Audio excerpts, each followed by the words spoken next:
شروع اللہ کے نام سے جو نہایت مہربان اور رحم والا ہے۔ عاطف تھاٹس کے معزز دوستوں کو محبت بھرا سلام۔ امید کرتا ہوں آپ سب خیر و عافیت سے ہوں گے۔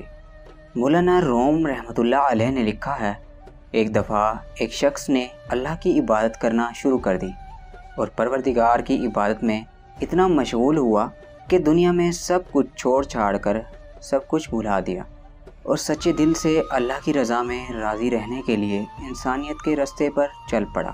مولانا روم کہتے ہیں، ایک وقت وہ آیا کہ اس کے گھر میں کچھ کھانے کو بھی نہ بچا۔ ہوتے ہوتے وہ وقت بھی آیا کہ گھر بار سب ختم ہو گیا اور وہ شخص چلتے ہوئے موت کے انتظار میں گلیاں گھومتا، اب تو بچا کچھ نہیں تو انتظار ہی کر سکتا ہوں، اللہ سنبھال لے۔ ایک دن بیٹھا ہوا تھا، دیکھا اس کے قریب سے ایک لمبی قطار میں گھوڑے گزرے۔ ان گھوڑوں کی سیٹ سونے اور چاندی سے بنی ہوئی تھی اور ان کی پیٹھوں پر سونے کے کپڑے پہنے ہوئے تھے۔ ان گھوڑوں پر جو لوگ بیٹھے تھے وہ کسی شاہی گھرانے سے کم نہ لگتے تھے۔ ان کے سروں پر سونے کی ٹوپیاں تھیں اور ایسے معلوم ہو رہا تھا کوئی بادشاہ جا رہے ہیں۔ اس شخص کے دریافت کرنے پر اسے بتایا گیا کہ یہ 7 گاؤں میں ایک بادشاہ ہے، یہ سب اس کے غلام ہیں اور بادشاہ کے دربار میں جا رہے ہیں۔ وہ شخص کچھ دیر حیران ہوا کہ یہ حالت غلاموں کی ہے تو بادشاہ کی کیا حالت ہوگی۔ اس نے آسمان کی طرف منہ اٹھا کر کہا، میرے بادشاہ، میرے مالک، میرے اللہ، شکوہ تو تجھ سے نہیں کرتا، لیکن اس بادشاہ سے ہی غلاموں کا خیال رکھنا سیکھ لے۔ اتنی بات کہہ کر وہ شخص چل دیا۔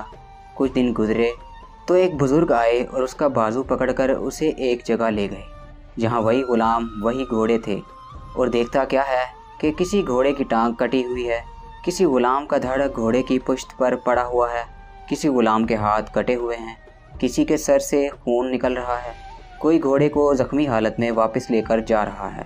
وہ شخص حیران ہوا اور بزرگ سے پوچھا، جناب آپ کون ہیں اور یہ سب کیا ماجرا ہے؟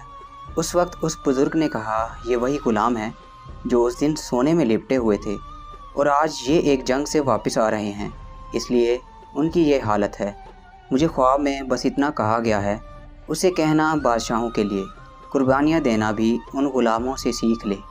حقیقت میں ہمیں قربانی دینا آیا ہی نہیں، چاہے دین کا معاملہ سیدھا کرنا ہو، رشتہ داروں کا یا دنیا کا۔ جس دن ہم قربانی دینا سیکھ لیں گے، دین کے لیے، اپنوں کے لیے اور دنیا کے لیے، اس پر توکل کرنا سیکھ لیں گے، اس دن شہنشاہ اللہ رب العزت ہمیں ایسی بادشاہت عطا فرمائے گا جو کبھی نہ ختم ہوگی۔ اللہ رب العزت ہمیں بھی نیک اعمال کرنے کی توفیق عطا فرمائے، آمین۔ امید کرتا ہوں آپ کو یہ ویڈیو پسند آئی ہوگی۔ ویڈیو پسند آئی ہے تو ویڈیو کو لائک کیجئے، شیئر کیجئے اور کومنٹ سیکشن میں اپنی رائے کا اظہار ضرور کیجئے گا۔ سانسوں نے وفا کی تو ایک نئی ویڈیو کے ساتھ پھر سے حاضر ہوں گے، تب تک کے لیے اللہ حافظ۔